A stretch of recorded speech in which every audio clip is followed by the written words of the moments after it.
क्या दक्षिण एशिया में जलवायु परिवर्तन ने तबाही का नया अध्याय खोल दिया है?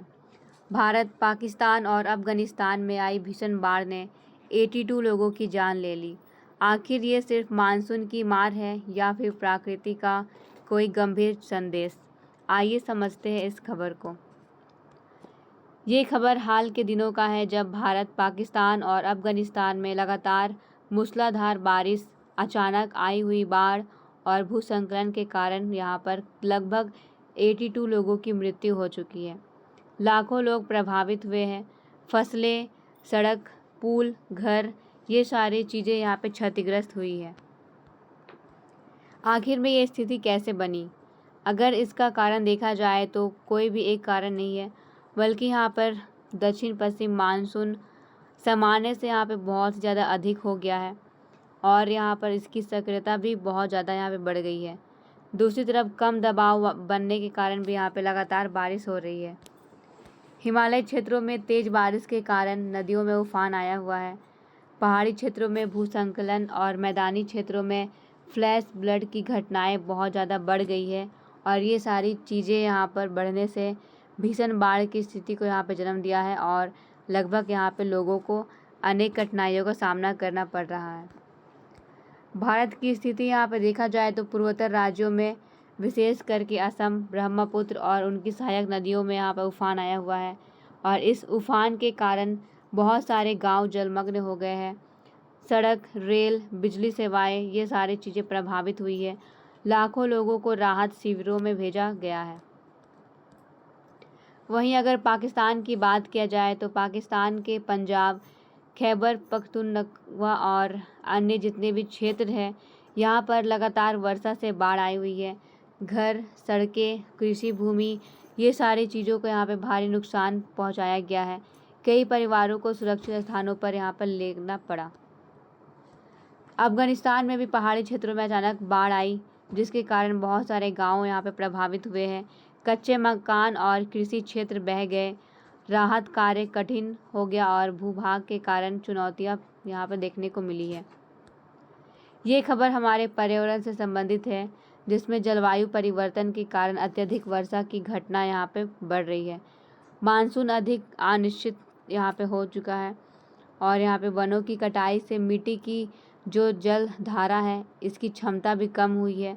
नदियों के बाढ़ क्षेत्र में अतिक्रमण बहुत ज़्यादा हुआ है और अनियोजित शहरीकरण और खराब ड्रेनेज व्यवस्था के कारण भी बाढ़ जैसी स्थिति यहाँ पे बन गई है।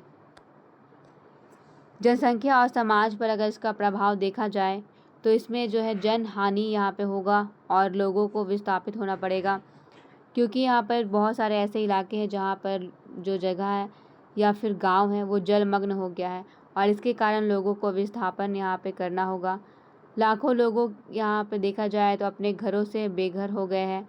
फसलों की बर्बादी और उनके लिए यहाँ पे खाद्य सुरक्षा को लेकर के भी प्रभावित कुछ कारणें यहाँ पे देखने को मिली है। पशुधन का भी नुकसान यहाँ पे बहुत ही ज़्यादा हुआ है। जल जनित रोग जैसे कि हैजा, डायरिया, टाइफाइड, ये सारे चीज़ें फैलने की यहाँ पे खतरा जो है वो बढ़ गई है। बच्चों की पढ़ाई बाधित हो रही है। गरीब और यहाँ पे ग्रामीण आबादी पर सबसे अधिक प्रभाव देखने को मिला है। अब सवाल ये उठता है कि ऐसी बाढ़ की स्थिति से बचने के लिए क्या क्या उपाय किया जा सकता है। तो सबसे पहला यहाँ पर मौसम विभाग की चेतावनी का पालन करें, क्योंकि जब भी बाढ़ या फिर कुछ भी मौसम संबंधी यहाँ पे घटनाएं घटती है तो मौसम विभाग पहले से ही लोगों को चेतावनियाँ यहाँ पर देना शुरू कर देती है। तो उनकी इन चेतावनियों को यहाँ पर जो है ध्यान से सुने और उनका पालन करें तो ये बाढ़ से बचा सकता है। बाढ़ संभावित क्षेत्रों से यहाँ पे देखा जाए तो जो भी वैसे स्थान है जहाँ पे बाढ़ आने की संभावना है, तो उनसे यहाँ पे जितना हो सके वहाँ से हट करके सुरक्षित स्थानों पर जाना चाहिए। नदी नालों के पास अनावश्यक ना जाए, क्योंकि नदियों के पास ज़्यादा यहाँ पे बाढ़ आने की संभावना है। आपातकालीन किट जैसे कि यहाँ पर दवा, पानी, भोजन, ये सारी चीज़ों को अपना यहाँ पे तैयार करके रखना होगा। स्वच्छ पेयजल का उपयोग करें। प्रशासन के निर्देशों का पालन करें। दीर्घकाल में जैसे कि वृक्षारोपण, वैज्ञानिक शहरीकरण का यहाँ जो नियोजन है, जल निकासी व्यवस्था, इन सारी चीज़ों में सुधार की आवश्यकता है। और साथ में बाढ़ के पूर्व जो यहाँ पे चेतावनियाँ दी जाती है, तो उन चेतावनी की प्रणालियों को मजबूत करने की आवश्यकता है। ये प्राकृतिक आपदा हमारे अर्थव्यवस्था पर बहुत ही नकारात्मक प्रभाव डालेगा। कृषि उत्पादन में यहाँ पे गिरावट देखने को मिलेगी। खाद्य सुरक्षा से यहाँ पे कुछ भी देखा जाए तो लगभग जो है समस्या उत्पन्न हो सकती है। खाद्य महंगाई यहाँ पे बढ़ने की संभावना है। सड़क, पुल, रेलवे और बिजली जैसी अवसंरचनाओं को यहाँ पे भारी नुकसान हो सकता है। सरकार पर राहत और पुनर्वास का अतिरिक्त वित्तीय बोझ यहाँ पे बढ़ेगा। बीमा और बैंकिंग क्षेत्रों के भी ऊपर यहाँ पे प्रभाव पड़ेगा। पर्यावरण पर देखा जाए तो यहाँ पर मिट्टी का कटाव बहुत ही ज़्यादा होगा बाढ़ के कारण। नदियों में गाद बनना और यहाँ पे बढ़ना भी शुरू हो जाएगा। जैव विविधता और वन्य जीव आवास प्रभावित होगी। वैसे जीव जो जंगलों में निवास करते हैं या फिर पेड़ों पर निवास करते हैं, तो उनके लिए उनका आवास प्रभावित हो जाएगा। पेयजल स्रोतों का यहाँ पर प्रदूषण देखने को मिलेगा। भूस्खलन और नदी के मार्ग में परिवर्तन भी हो सकता है। सामाजिक प्रभाव के रूप में देखा जाए तो बड़े पैमाने पर विस्थापन होगा। लोग वैसे जहाँ पर बाढ़ की संभावना है वहाँ से अपने आप को, अपने परिवार को विस्थापित करेंगे। महिलाओं, बच्चों और बुजुर्गों पर ये जोखिम बहुत ही ज़्यादा बढ़ा हुआ रहेगा। जल जनित रोगों पर देखा जाए तो यहाँ पर वृद्धि हो सकती है और उनका प्रसार भी हो सकता है।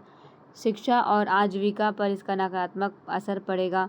बच्चों की पढ़ाई यहाँ पे बंद होने की संभावना है। मानसिक तनाव और सामाजिक असुरक्षा भी यहाँ पे उत्पन्न हो सकती है। भारत, पाकिस्तान और अफगानिस्तान में आई ये हालिया बाढ़ केवल एक मौसमी घटना नहीं है, बल्कि ये जलवायु परिवर्तन, अनियोजित विकास और कमज़ोर आपदा प्रबंधन की संयुक्त चुनौती का संकेत देता है। यदि समय रहते सतत विकास, पर्यावरण संरक्षण, नदी बेसिन प्रबंधन, प्रारंभिक चेतावनी प्रणाली और आपदा रोधी अवसंरचना को अगर मजबूत नहीं किया गया तो भविष्य में ऐसी घटनाएं और भी ज़्यादा गंभीर हो सकती है।